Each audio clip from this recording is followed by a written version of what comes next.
Hello, hello, hello, and welcome back to the IBS Freedom Podcast. I am joined once again by the one and only Amy Hollenkamp. Hello, hello, hello, good people. Good Princess people Wave. of the internet. Yes, good people of the internet. In today's episode, we're going to be talking about energy. So, particularly, we're going to be talking about flavors of not having enough energy. But also, I want to take a little bit of time at the beginning to talk about the ways that we can feel energized. Do you mind if I just go into a tangent right out the gate, Amy? It's been 30 seconds. By all means, by all means. Okay, thank you. So, admittedly, this one was kind of my brainchild, so I think I should probably just spit something out to start us off initially. So I had sent you a message at some point. I forget how this came up, but this came up in a class or something that I was looking into. The idea where people will say that they want more energy, right? Like, oh, I'm tired, I'm fatigued, I don't have energy, I want more energy. This kind of stuff comes up all the time in people who are chronically unwell or people who are struggling with their health in some way. But there's different manifestations of that. Like, you can be energized and really anxious and kind of on edge or super amped up and hyped up.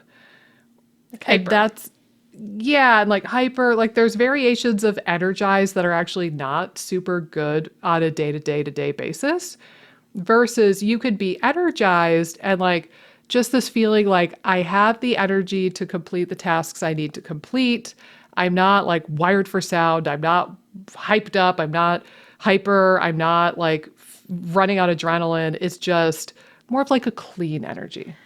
You know right? what this reminds me of? I mean, obviously this isn't the case for people that are in the state of being almost hyper, but I almost think of people that are a little strung out on drugs that are energized. Yeah. Mm-hmm. Obviously that's not what we're talking about.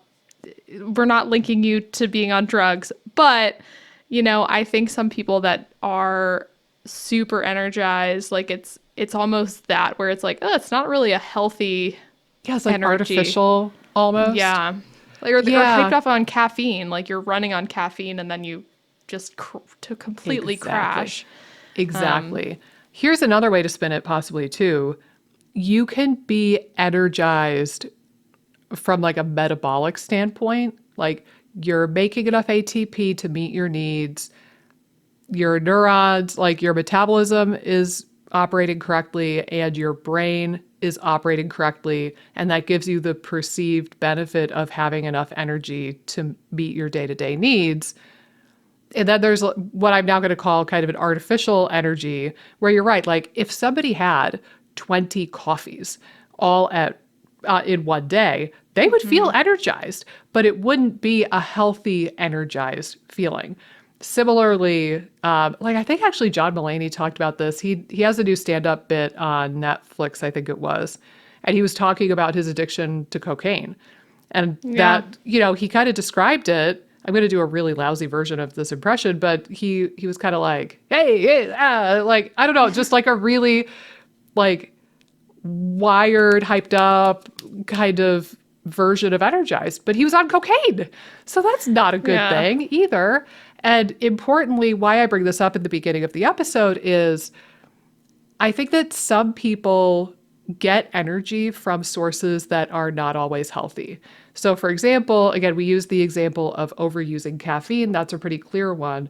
But I want to explore this idea of being addicted to stress chemistry. I know it sounds really weird, but I really do think that a lot of people are addicted to stress, and more specifically addicted to stress chemistry. And I just pulled up a couple things to wet our whistles before we get into the real conversational part of this podcast. So I did a Google search, addicted to stress. And one of the articles I pulled up, it's North Point, Washington, and they have a blog, and they gave a couple lists. So physical symptoms and signs you're addicted to stress: insomnia, headaches, digestive problems, muscle tension, chest pain, fatigue, skin problems. I mean, this is all of our people just summarized in one bullet pointed list. Similarly, they said mental symptoms and signs you're addicted to stress can be anxiety, depression, irritability, mood swings, difficulty concentrating, and memory problems. And I also found this great CNBC article that talks about this as well. And I think that one of the things to know is that we're not saying that you're a crazy person and you just need to be less stressed. It's usually not that simple of a conversation. And we're not coming at this from a place of judgment. But what I'll share is that in the CNBC article, they pointed out the body is kind of tricky. And when you're secreting the stress hormones like cortisol and adrenaline, you also get a hit of dopamine. And dopamine is the reward neurochemical. That is a big feel-good chemical, and it also reinforces the thing that you're doing. Because again, it's the reward center of the brain. So if you get a dopamine hit every time you eat a cupcake, you're gonna your brain is going to crave another cupcake to get that same dopamine hit. It's a reinforcement system. So similarly, if you're squirting out a bunch of dopamine in addition to your adrenaline and cortisol, and you not only feel the perception of, hey, I'm really energized right now, but also you have this reinforcing loop neurologically, I think that it is entirely possible for people to be legitimately addicted to stress chemistry. So that's my opening shtick. Let's talk about this idea of addicted to stress chemistry, and then we'll get into some other causes of fatigue a little bit later in the episode. Yeah, I mean, it's something where, I mean, I see a ton of different flavors of clients. I know you do too, where there's a flavor, like you said, where they almost can't rest. I don't know how else to describe it. I would almost wonder too, sometimes the people where they constantly have their schedule filled, they constantly are moving. Sometimes it's the people that say their stress management is running like 5 miles. They're constantly moving. Like Yep.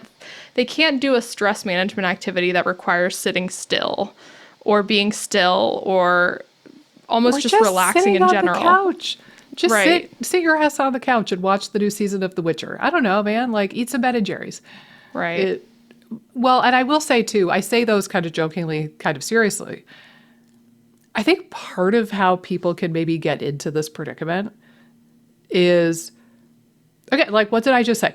Sit on the couch, do nothing, and eat something that's unhealthy but delicious. A lot of those things are kind of stigmatized now. Yeah. Right? Like if you knock out a pint of Ben& Jerry's, a lot of people in this day and age are going to point the finger at you and say, oh, you're so unhealthy. I can't believe you would do that. Don't you know any better? Blah, blah, blah, blah. And especially in the United States, we pride ourselves on busyness and productivity. And it's almost like bragging points if you could say, oh, I'm so busy. I have 8 million things to do. Oh, I had this big project at work. So I think that the idea of sitting on your butt on the couch and watching a TV show and eating something unhealthy is almost like icky for a lot of people. Like socially, we've kind of gotten to the point where that's almost seen as like gross or irresponsible in some way. So maybe some people feel like that's not even a healthy option for stress reduction. They just think that it needs to be a 5-mile run, or, I'm picturing also, it's almost like multitasking. Like, oh, I could do my stress relief and work out all at the same time, like maximizing the schedule kind of a thing. Well, it reminds me, I'm not sure if this was recent or not, but I remember reading an article where scientists tried to quantify the amount of free time, the optimal amount of free time that an adult should have, essentially, throughout your day. Because again, trying to figure out, again, what is too productive, what is too, like, having too much on your plate is problematic. Having too little on your plate is problematic. Like, it affects mental health and other things. So there's a happy medium there. But having some downtime that you get to choose what you want to do is really important for health. So they were trying to quantify that. If I remember, I thought it was like 4 or 5 hours. Like, it was like a decent chunk of time. Sorry, is that per day or per week? I think it's per day. And it might have been, they might have quantified more so like work hour, or I forget what the quantification was. I wish I would have thought ahead to look at it before we hopped on. But there was this article that was basically trying to figure out this question of, is there a number that seems to be linked to, better health outcomes from a productivity, like how many hours you're productive a day or how many hours you work a day, like how many hours do you actually need to be unproductive, or I don't even know if that's what they used in the study, but not doing something work-wise or having some hours to yourself each day. Yeah. Yeah, that's interesting. And again, like, that could be cooking. I mean, it's not necessarily just you sitting down, but more free time type hours that you can use in various ways. Yeah, You're like not locked down to doing something. Yeah, unstructured, non-work related time. And I will say, this might be a good point to weigh in also, is that I fear that we have already angered at least one listener so far, and hopefully they're still listening to us, and I can take this opportunity to explain. I do realize that there are some people in the world who are genuinely overburdened and strapped, and there's really not much that they can do about it. So I'm picturing, to take it to an extreme, I'm picturing like single mother of 3 children, working 3 jobs, and literally does not have a moment to herself. Yeah. But the difference between having 2 jobs versus 3 jobs is quite literally, do I put food on my table or do I not put food on my table? Mm-hmm. So I realize that there are a lot of kind of situational situations, that makes sense, situations where you're between a rock and a hard place, and the economy and society and just the way that the cookie crumbled in this day and age for some people, they're just not going to have free time to themselves. They're not going to have the time to sit on the couch, even though they would love to do that. So I don't mean to, point a finger at those people or say that they're doing something wrong or make them feel lousy. That's not the goal of this. I think rather, I would say most of probably who's listening to this right now is probably in this medium zone where, like, maybe you have a job, maybe you have a family, maybe you're going to school, and you have some degree of responsibilities, and that is a genuine stressor and something that takes up your time. But also there's this element of, like, a lot of people are getting in their own way a bit, and maybe they're overinflating how busy their schedule needs to be, or like, maybe again, the relationship with the stress. Like, if somebody asks, if you bump into somebody you haven't seen in 2 years and they say, "How are you doing?" and your response is, "I'm so busy," or "I'm really busy," but there's almost like an air of proudness to it. Like, "Oh, I'm really busy." Like, that could be kind of red flaggy for this. Like, if you say, "I'm really busy," and you're like proud of that on some level, that might be an indication that this is for you. Versus, if somebody says, "Oh, how are you doing?" and then you lead in with, "Oh, the family's doing well, and last time you saw me, I was doing this, and now, I've gravitated to this, and oh, I picked up a new hobby, and it's XYZ, and my mother-in-law's doing good now," and I don't know, like, if you lead with that sort of stuff, maybe that's less indicative of this. Yeah, and I like that you led into our culture tends to not prioritize rest and not prioritize our culture, again, promotes, like you said, this idea that the busier you are, the more productive you are, the more valuable you are, which isn't true. And it basically creates this very grind culture. And again, you see it with different people. I see it with different clients that I work with. I see it with family members, things like that, where you're like, ugh, we need to figure out a way to balance. But again, they might not necessarily feel an energy dip. Like, again, they feel energized in some capacity, but a lot of times it's not even stable. Like, they do have crashes. At some point they do crash, or at some point they feel the issues elsewhere, like insomnia or, gut symptoms or something like that. They're just not necessarily going to feel that stress chemistry addiction affecting their energies. And I like that you use the term clean energy, because that registers to me in a weird way. If you drink a bunch of caffeine, it's going to give you energy. I'm someone that is super sensitive to caffeine.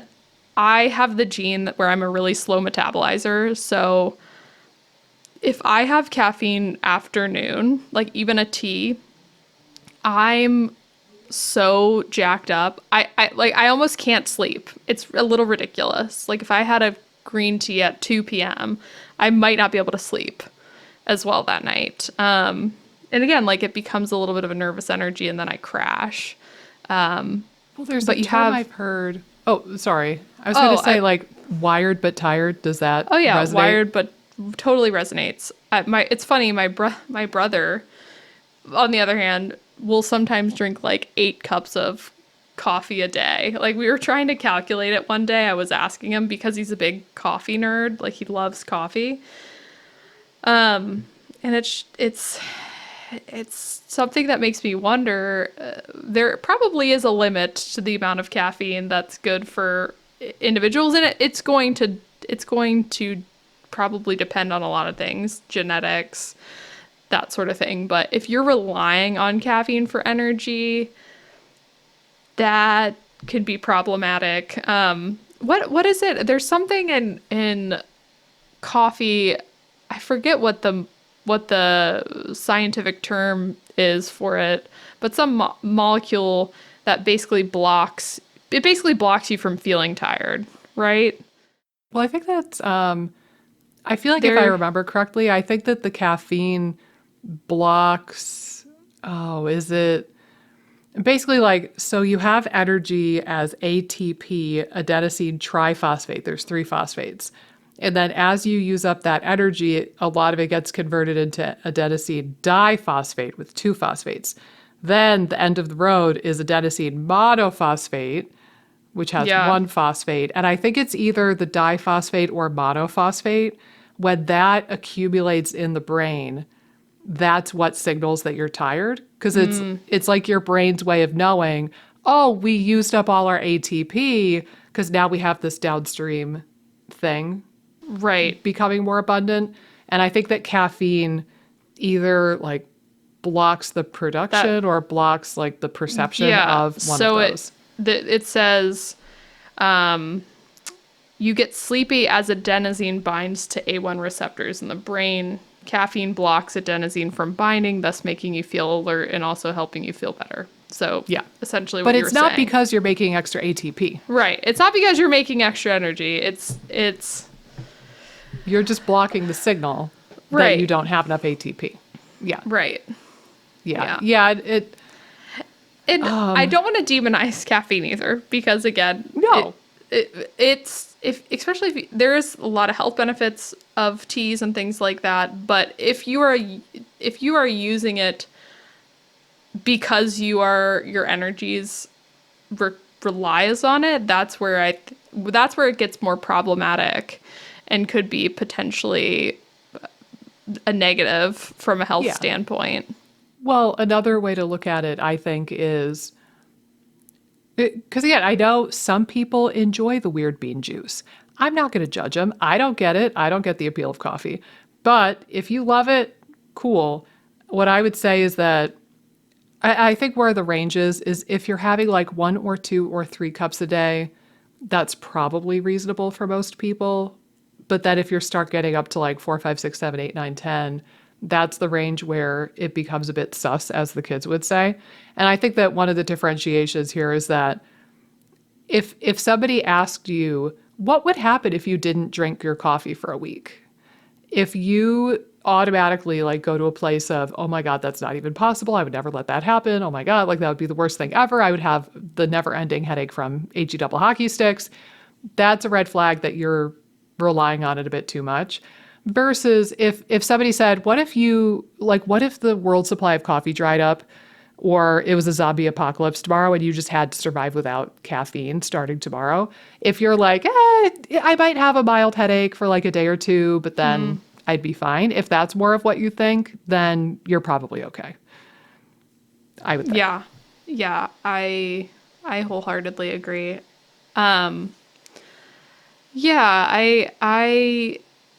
If your body is sending you signals of fatigue and you're just pumping yourself full of coffee or other stimulants, then it's probably not a good thing over the long term. Now, again, if you need a boost or something because you had to wake up for a flight or something like that, I don't think that's a big deal. Or you have a baby who doesn't enjoy sleeping, like every now and then. I know. So, I mean, but yeah, it's trying to assess your energy stability, I think, across time. Because to me, again, a lot of the people that are tired but wired, they kind of have more of like a frantic energy about them. They have to keep moving. Again, eventually there is a crash usually, or, But the crash isn't always energy, like you said. Like the crash, quote unquote, might be a new diagnosis of Crohn's. Right. The crash might be, chronic fatigue syndrome that hits you like a ton of bricks, or fibro that hits you like a ton of bricks. That's the funny thing, is that, like, I think that this might resonate with more people more quickly if it was that linear, but I don't think it always is. I remember I had a patient, I might have told you about her. I had a patient a couple years back, and she, in like the intake process and the first appointment, I remember it came up that she worked at one of the local universities and had like a normal job, like 9 to 5 kind of standard job. And then she worked at a deli in town. She worked at a deli, like at the deli counter on the weekends. And it came out that she had not taken a single day off in 3 years. I would just shrivel up and die. Like, how is this a thing? And she, initially kind of approached it as like a, oh, whatever, nonchalant kind of thing. And then when I even brought it up, like, ooh, that's not good, man. You should probably give yourself some time off. Holy crap. And she insisted, no, it's fine. Like, I do fine with it. I love both of my jobs. It's all good. And at the time, she was seeing me for pretty severe eczema. And, there was a slight GI component to it, but not as major. But I remember one of the big things that we learned together was that her stress and her mental health was a huge driving factor for her eczema. Yeah, we cleaned up a little bit of hypothesized candida, and yeah, that probably helped, but a lot more of the stress-focused stuff ended up helping her. Got her on some herbs. She got a puppy. Like, she kind of processed a really bad breakup. But yeah, no, not a single day off in 3 years. And again, the fact that she was so unaware of how bad that was for her and how that was affecting her at the time, that was just like oh yeah, whatever kind of a thing. Right. It's almost you need some time. You can't just be locked in a survival mode. To me, again, that's what usually happens if you're having more of that frantic energy, always moving type energy. You're just really locked into fight or flight mode in a way, which can give you a little bit of that frantic energy because you have to get away from a bear, or you have to get away from the danger. And yes, you can't take a nap when you're running from the saber-toothed tiger. That doesn't make sense. Right. So you do get, maybe adrenaline pumping more so, which can keep you feeling alert, but again, maybe not as stable. You might not be able to make as good a decision making during a period where your adrenaline's pumping and things like that. You can't really focus as well, like you said, some of the symptoms you're bringing up. So Yeah, I mean, I just sort of assessing how, I don't know, it's so interesting. Again, the clean energy makes sense to me. I don't know if it resonates with everybody, but to me, I remember when I had a lot of energy stability issues, just how it feels from an energy standpoint. It should feel very smooth in a weird way. Your energy should be pretty stable throughout the day. And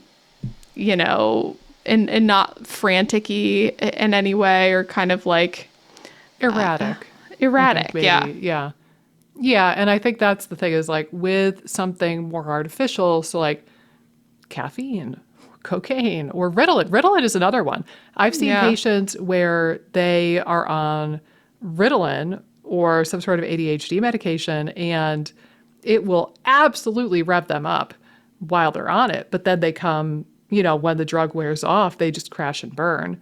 And I think that sometimes stress chemistry is like that as well. But it's like you get this really high and then a crash and burn. And then the next day you get a really high and then a crash and burn. So the overall pattern of the graph is very erratic versus, I have normal energy. I'm tired. I go to sleep. I wake up. I think the graph is less erratic on a day-to-day for normal, or what we're calling clean energy. Side note, I think at this point we need to call it. We have to title this episode Clean Energy. Oh my gosh. I think that's the name of the episode we just found. Yes. But I'll throw out a couple of examples too to kind of wet people's whistle a little bit. So again, I did a little bit of just quick Googling for context for this conversation. And here were some little like self-assessment moments, I guess. Of yourself? So, well, no, not of me. I'll share I'll share something from my personal life in a minute, but these are just some things that were posed in these blogs of like how to tell if you're addicted to stress, or if this is kind of a factor for you. So, do you have a difficult time doing nothing at all? Yeah. Well, yeah. If your kid wants to sit down and watch a movie and eat popcorn, is that kind of weirdly excruciating for you, or can you actually allow yourself to relax and fully focus on the dang movie? Does it take you a few days to feel like you're on vacation? I actually struggle with that one. When we go on vacation, it'll take me a good couple of days to unplug fully and then enjoy the vacation. And then I feel like I need another day or two to plug back in to prep for going back to work. So that's one that I kind of resonate with. Do you spend much of your vacation time thinking about work? And I'm going to get back to that one in a second, because I think that there's a slight difference between people like you and me versus some other people out there. So I'm going to go back to that one in a minute. So just bear with me. Do you feel stressed when you're disconnected from your cell phone or computer? Do you find it difficult to turn your brain off at night to sleep? That one's huge. That's very common. Yeah. Do you feel as though there's never enough time to get things done? Again, if you're a single mother of 3 children holding down 3 jobs just to put food on the table, that is a person who's absolutely going to feel like there's never enough time to get things done. Right. That's different than what most of our listeners are probably living, though, if I had to guess. Do you lack time to see your friends or participate in hobbies you used to enjoy? Do you take on multiple assignments and feel pleased, but also depleted by having so much to do? If someone asks you how you are, do you typically say busy, stressed as always? And there's like a little bit of pride that goes with that. Do you dread time on your own, or do you feel restless without a packed to-do list? Another variation of that, when you go on vacation, can you just have a flexible vacation and have fun and be spontaneous? Or does everything have to be scheduled and jam-packed when you're on a vacation? My mom has done that to us before, where we used to come home to visit our families from grad school. We would do 1 week in Massachusetts with my parents, where they lived at the time, and we would do 1 week in Buffalo with my in-laws. And we used to say we always have to do my parents first, because my mom is going to cram so much into her week that we're going to be exhausted, and we're going to need the pace of the Buffalo week to chill out and be okay and recover from my mom's crazy week, basically. Yeah.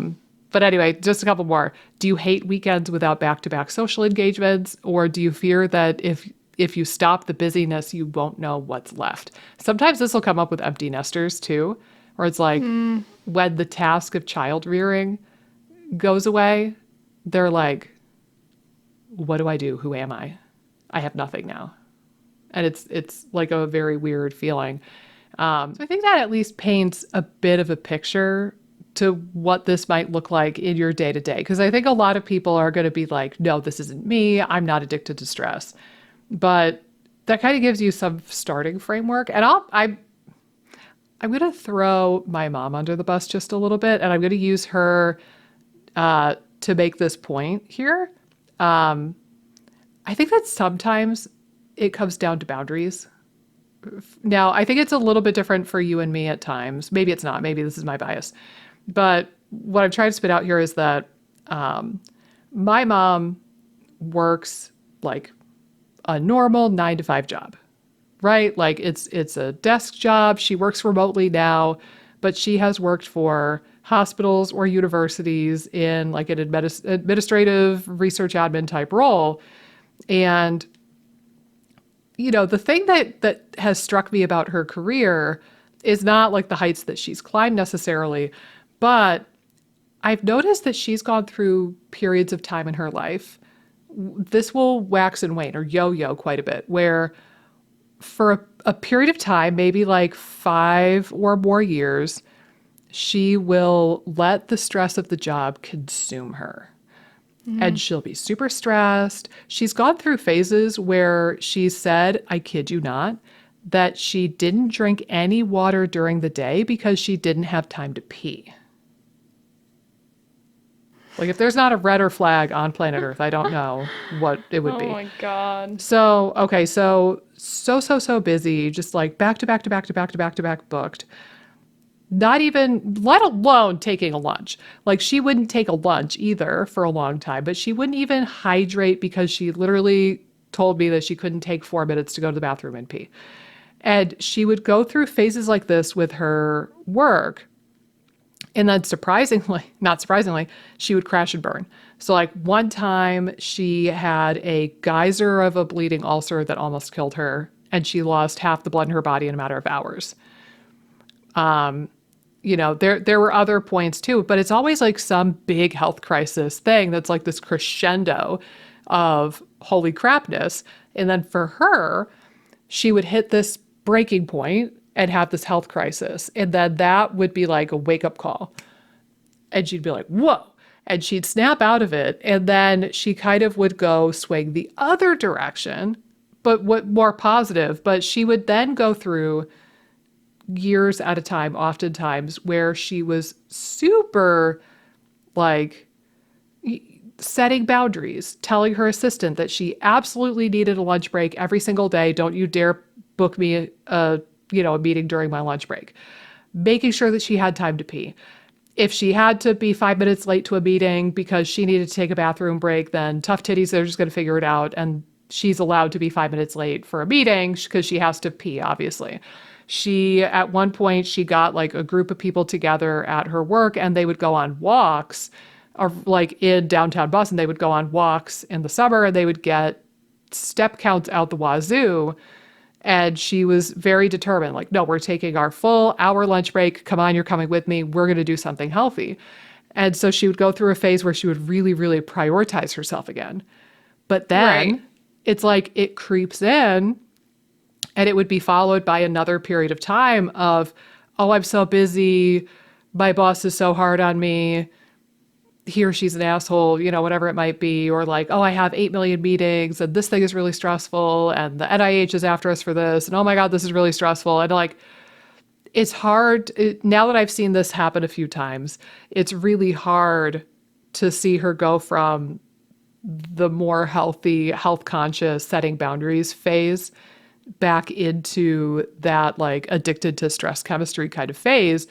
But, one thing I've noticed when she's in that phase where she's like really letting the work consume her and letting her stress consume her, one thing I've noticed is almost like this mentality of, I'm trying to think of how to explain it. Like, I need to do more. And it would like stress her out that her inbox was so full. And it would stress her out that there were still tasks to be done. And I've had to have the conversation with her at least once before where I was like, if push comes to shove, like if something happens to you or you need to be out of the office for a month, like the university you work for will figure it out. Right. Right? The world will keep spinning, the sun will keep rising, the university will figure out how to get these tasks done. It doesn't ultimately matter to the company you work for. It doesn't matter to them if you work 40 hours or 80 hours or 72 hours or 119 hours a week. It doesn't matter. They're delighted if you're going to do extra work for the same pay grade. But like, I think that especially with salaried employees, I think that there's got to be a point where you draw the boundary. And I've noticed when she's in a more health conscious phase, that's one of the things she's better with is like, okay, there's still tasks to be done. There's still emails in my inbox, but you know what? I'm done for the day. I'm clocking out. I'm done. And I know enough to know that there will always be tasks. There will always be fires. There will always be emails, but I'm clocking out for the day. I'll see you at 9 a.m. tomorrow.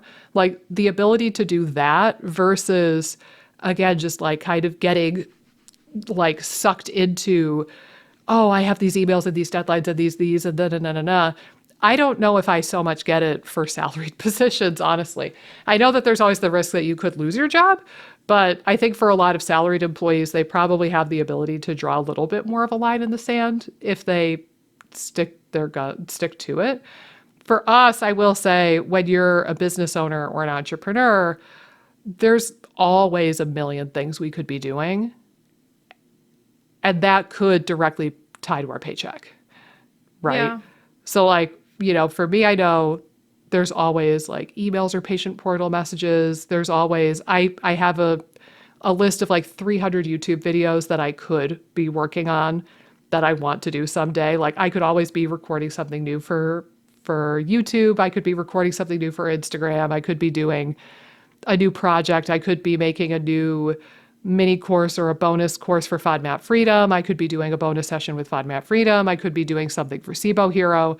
So I think maybe it's a little bit easier to get sucked into that and find difficulty with boundaries if you are an entrepreneur and you're kind of not only doing all the things yourself, but also like your productivity could be directly tied to your paycheck. Like that's a little bit of a different one. If anybody's figured out how to strike that balance, tell me because I'm still learning.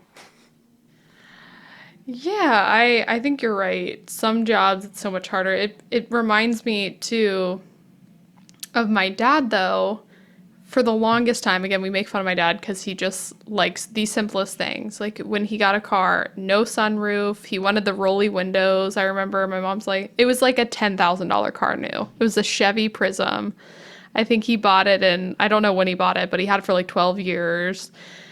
So he's super basic, but he refused to get the company cell phone. I don't think this could happen today, but his work kept wanting to give him a phone and he kept being like, no, I don't need it, because he didn't want to get emailed and called for work. Exactly. When he was out of work. So he never, I think for 1 year he had a company phone and it was his last year and he still didn't answer email or phone calls really. So he had the phone 1 year, but for probably 5 to 7 years, they were trying to give him a cell phone, and he never would take it because he was like, I don't want to worry about work, when I'm not at work. And he already probably worked a decent chunk of time. He probably worked from 7:30 to about 6 every day. Like he worked a long day. He didn't want to go home and worry about work. So you don't get me at home too. Yeah, so he would always make a point about that. I think the other person, too, another sign that I don't think we have talked about, it reminds me of the functional practitioner Sarah Gottfried. She's more of like a hormonal, but she does a lot of stuff. Do you know what I'm talking about? Mm-hmm. She was talking about her story and how she was addicted to stress. So when she talks about her story, she talks about this, but how every night she would come home and have a glass of wine most nights. Like she felt she needed that to almost come down from working. And And I do think sometimes people that are really in that tired but wired, more frantic type energy, it's not super stabilizing, that person could maybe like the feeling of alcohol kind of calming them down, or feel like there's almost more of a need for that. Not that, again, having a drink can't be relaxing, but it might create a bad habit of drinking more so on a daily basis or more often to feel that you can come down from your day by doing so. So that's something to think about too. Like, how's your relationship with alcohol as well? I mean, I think if you feel that you need that in any way to come down, that's probably a bad sign too, that maybe, again, there is more of that, go, frantic type energy present too. That's a really good point. And I think it's kind of the yin to the yang of the coffee thing. Yep. Right? For sure. Like, if you have a drink socially, or if you have a drink because it tastes good, or if you have a drink, like you're out at a fancy restaurant and you want to get the fancy wine or whatever it might be, that's different than the people who feel like they need the wine to wind down. And it's similar in the sense of like, the situations, the people who are like, I need the coffee to get me here. And then it's like, they're up at that level, and that it's like, now their body's kind of stuck, and now they need the wine to forcibly bring them back down. I agree. I think that's another really big kind of red flaggy sort of thing. That's a really good point. And honestly, like, I think that the way to look at this is that you're just band-aiding something at that point. Yeah. And it's not, if it's not biting you in the butt now, it's going to bite you in the butt down the road, certainly. But I'll share, I think that there's also this conversation of acute stress versus chronic stress, right? What we've been describing a lot is chronic stress and like addiction to chronic stress chemistry. I think that if you have something acutely stressful going on, it's entirely normal to have some of this response in a short period of time. So like, I had some stressful stuff happen recently that I was sharing with you with an employee, and I had to deal with it. And it was very stressful to deal with. And I had to kind of psych myself up to have a really tough conversation with this employee. And it just, like, I kind of became aware of the issue late at night, right before bed, of course, barely slept. Woke up at 5 a.m. I was up at 5 a.m. kind of prepping and gathering what I needed for this conversation. And I think I had sent you a Marco Polo at some point that day, and it was like 3, 4, 5 p.m. And I was like, I know that I've been running on adrenaline all day because I got almost 0 sleep last night, and I'm still wired for sound. Yeah. Like, logically, I should be very tired right now. Normally, I'm the kind of person, like, if I get less than 7.5 hours of sleep, I am dragging through the day. Yeah. I am just a zombie. So the fact that I got like a really crappy 2 hours of sleep that night, and I was still like, almost like I was on caffeine. I was like, I know for sure this is adrenaline. Yeah. And honestly, it's taken me a couple of days to even kind of settle back down off of that. And I wouldn't say I'm all the way through it even. So imagine if that was your day-to-day life for potentially months or years or even decades. Yeah. It's wild. Yeah, it really is. It's crazy. And go ahead. Oh, I was just wondering too. I mean, you have to I want to make sure that you have said all you have to say about the frantic-y energy, or if we're going to talk about She's sort such of an angel. other energy swings. Just about. I think I have one more tidbit to throw out there, though. I feel like this has been Please, my dear. I feel like this has been a very overly Nikki-centric, Nikki's thoughts kind of an episode. My gosh. Let me see. I think it's this one. So I was just going through and kind of saving some stuff for referencing material in FODMAP Freedom as I work on re-recording that. And so there there's an Instagram page, and I know they have a website, they have other stuff, but it's called Somatic Experiencing International. And they're pretty good to follow. Like they have a good kind of amount of information on there. But there was one reel in particular that I saved, and I'm going to link to it in some of the ancillary information in FODMAP Freedom. It says 8 things that can happen when our nervous system comes out of survival mode. Whoa. And this is basically what we're describing now, right? Like people who have been in survival mode potentially for years and years. And then what's weird is when you start to actually heal and you come down off of the high of that stress chemistry, you could very well feel much worse for a period of time. And again, like people could kind of register that as, no, this is bad for me. I need to go back to my old way of doing things. And I guess my point in sharing this is to say, push through, you're on the right track. But in this one, it says, 8 things that can happen when our nervous system comes out of survival mode. We can feel angry. We can feel exhausted. We can feel a lot of grief. We can feel more sensations. We crave space away from family. We lose the desire for old habits and activities. We feel more compassionate. We find joy in the simplest things. But I thought that it was interesting that a lot of the ones at the beginning were kind of negative. Like if you felt like edgy and crabby and angry all the time and like, grief and compassion, if you're feeling those things, like you might cry and you might think that you're a freaking nutcase because you're crying all the time for no apparent reason. If you're feeling a lot more sensations in your body, that might make you hypervigilant and anxious because now you're aware of all these little sensations and bubbles in your body that you weren't aware of. And then the feeling of exhaustion. You might feel like you legitimately crash and burn, but that could be a symptom that you're on the right track and you're doing the right thing. It's just that your body is so unaccustomed to being in rest and digest that it's acclimating. Yeah, so it also reminds me of, now that you're bringing this up, the sensation, or just not even the sensation, but the process of starting meditation. So a lot of meditation experts will say, some people feel really bad for a few weeks when they start meditation because they're basically, again, their stress chemistry is changing.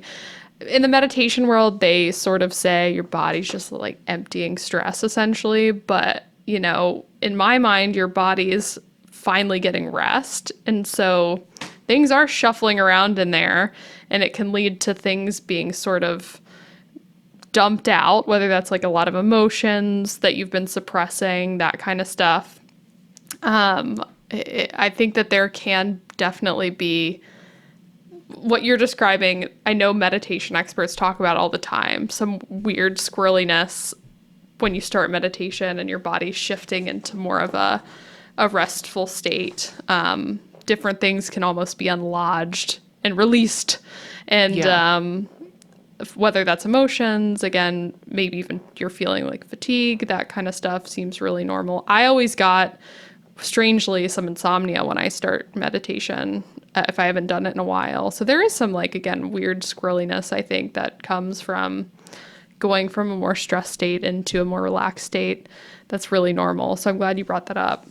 It's an adjustment period, right? And adjustment periods are not always smooth as silk and like easy to go through. Sometimes it does take a bit of effort.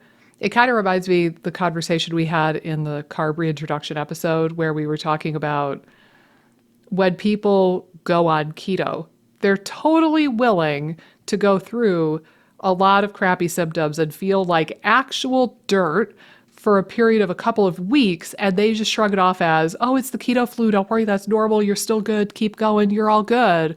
But then the minute they try to reintroduce a carb and they don't feel like puppy dogs and butterflies and rainbows and kisses, then it's like, oh, the carbs are bad for you.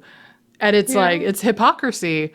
But I feel like similarly, if we put our body through changes, we should expect that sometimes it's not going to be easy, and there might be a bit of a learning curve as your body learns how to do these things again, especially if you've been in fight or flight mode almost all your life. Like this could be this could be a point where the healing means that you're going to feel really bad for a while, and that could be okay.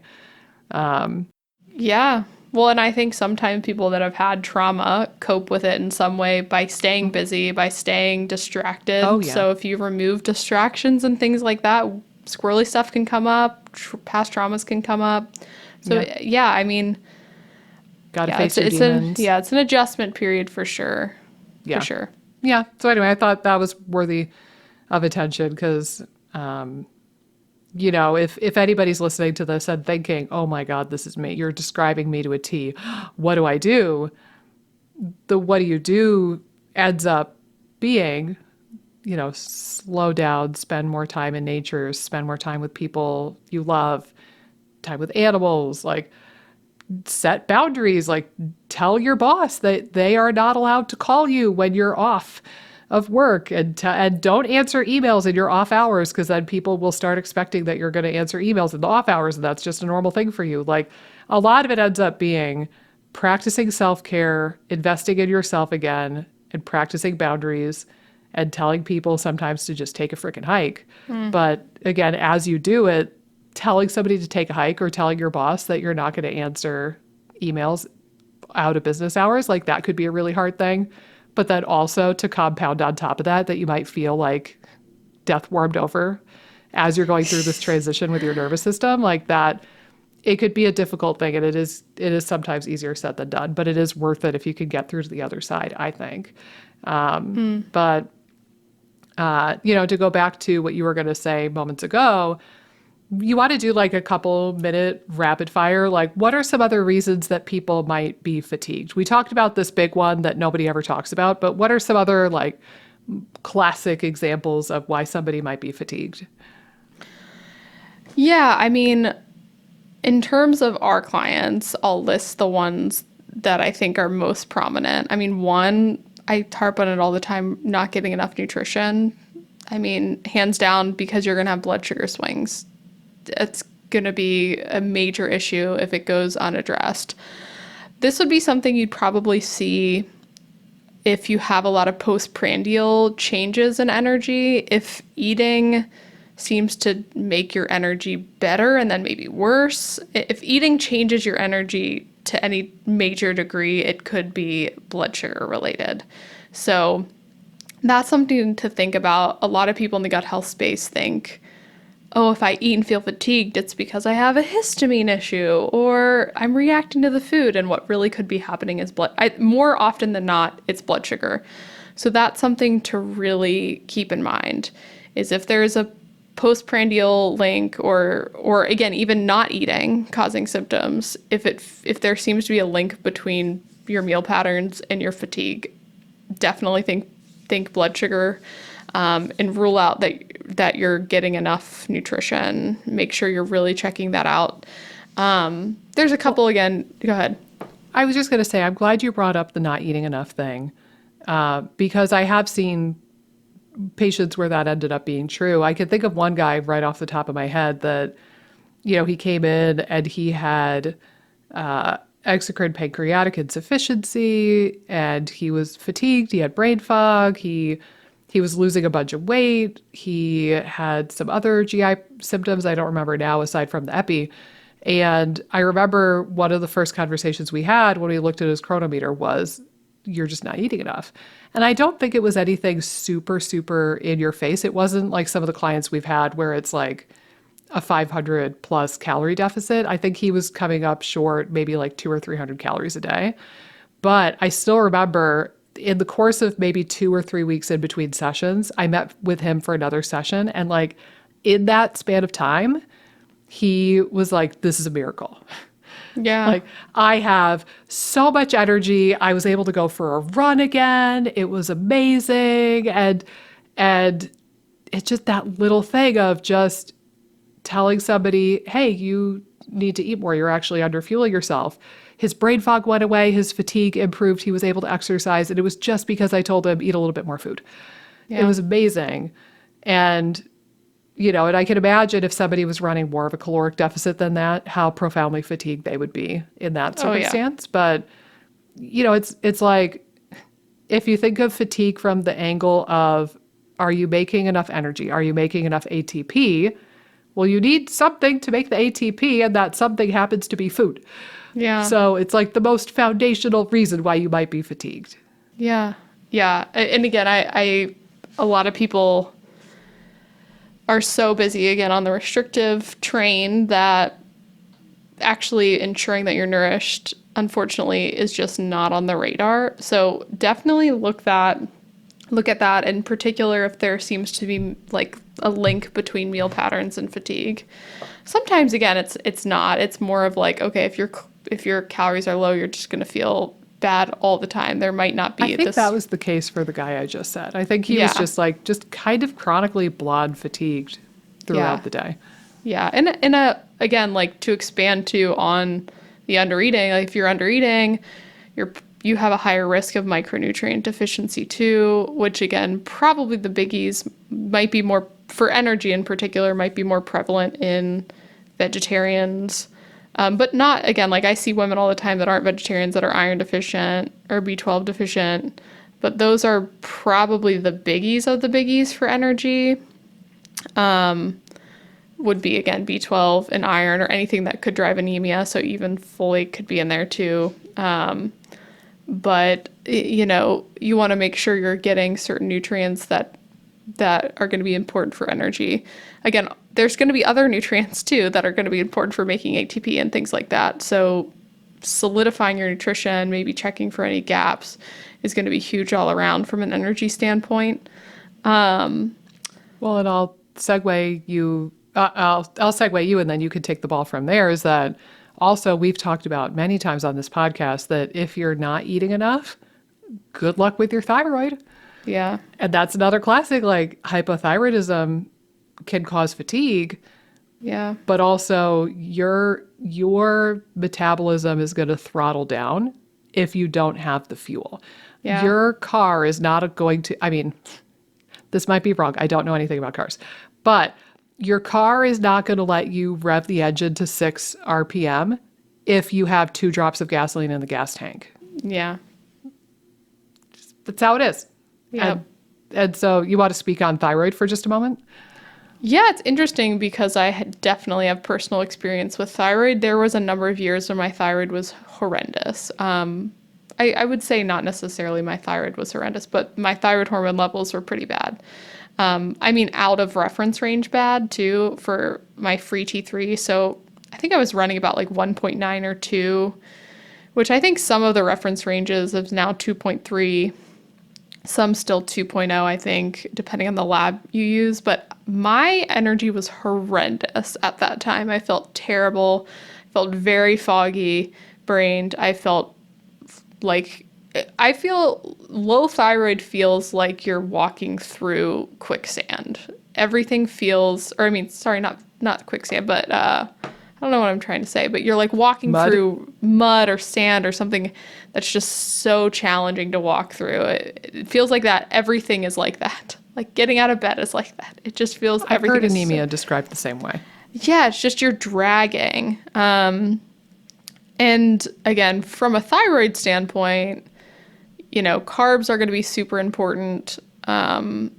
So that's probably the number one thing I see, if there's not Hashimoto's at play, but there's low free T3 or if, again, like the conversion's not there, a lot of times I think of carbs because insulin is needed to make that conversion. Again, there could be a cortisol connection too. Like if there's so much stress that it's affecting conversion, that could be at play as well. But yeah, from a nutrition standpoint, if there's not Hashimoto's at play, to me, again, nutrition's probably your biggest suspect being off because, again, why would your body throttle down metabolism if it's not, or again, your body doesn't want to throttle down metabolism if it has enough fuel. So you definitely want to get enough fuel, and again, having enough carbs is key. In particular, because of the insulin connection with converting to the active form of the hormone. So that's really important, I think, from a thyroid standpoint. I do see a number of suboptimal T3s with my clients that gets better as nutrition status gets better. But yeah, it's definitely something to test. If you've, and again, like testing for antibodies too, because there could be an autoimmune component for some people as well.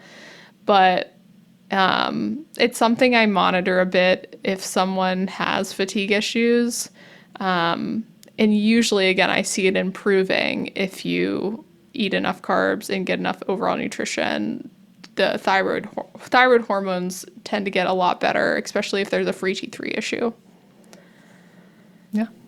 Yeah. And again, it's your master regulator of metabolism. That is the key in the ignition of your car. Yeah. And again, it's whether or not you can get that car going is going to be dictated by whether or not you have fuel. End of story. You could take all the fancy schmancy, glandulars and ashwagandha and whatever else and iodine to optimize your thyroid, and it's not going to mean a damn thing if you don't have fuel. So yeah, it's funny just thinking about this conversation because, I'd love to do almost like a repair your digestion through nutrition course, but I feel like people wouldn't be that into it. Like they're like, agree. What? You won't sell Whatever. it. Which, like, again, it's such a core part anyway in my course, but it's just that's not the marketing point is correct. Get your nutrition better to help your digestion because you got to bait and switch people just a little bit. Well, yeah, I mean, it's a part of the program, but it's definitely not going to be the hook for people. Yeah. But again, it's such a core tenet now to the work that I do. I mean, the amount of issues that I think that can be fixed through nutrition is so broad. Again, there's certainly other foundational pieces too. Like if your stress is horrible and your sleep, all the foundational pieces, if they're not in place. But again, I think that we almost all need to take a nutrition focused approach first, or one of the first core pieces should be nutrition to digestion, and that shouldn't just be skipped. But yeah, I don't think I could market a course that would be overwhelmingly successful from a monetary standpoint on the idea that a nutrition first approach to digestion. People would say, well, where's the supplements, Yeah. But, yeah, I agree. It would be a hard sell. Yeah. I don't want to cut you off, by the way, but we may or may not be recording right now. I'm going to keep going with the assumption that we are. Oh, God. Just in case, but we had some uploading issues as we're recording this today, folks. So if you are still listening, then now you just know that. But I think I'm going to wrap us up here, not to cut Amy off. But the last one that we were going to mention, but I don't know if we're going to have the ability to do it now, is sleep. If you're not getting sleep, you're going to be tired. End of story. That's True. As fancy as we'll get in this episode. We are planning on doing a deeper dive into sleep in another episode in the next couple of weeks. So stay tuned for that. But I'm going to wrap us up here because, like I said, I don't know if we're even recording. Thank you for tuning in. As always, we will see you right back here for the next episode of the IBS Freedom Podcast. Toodaloo.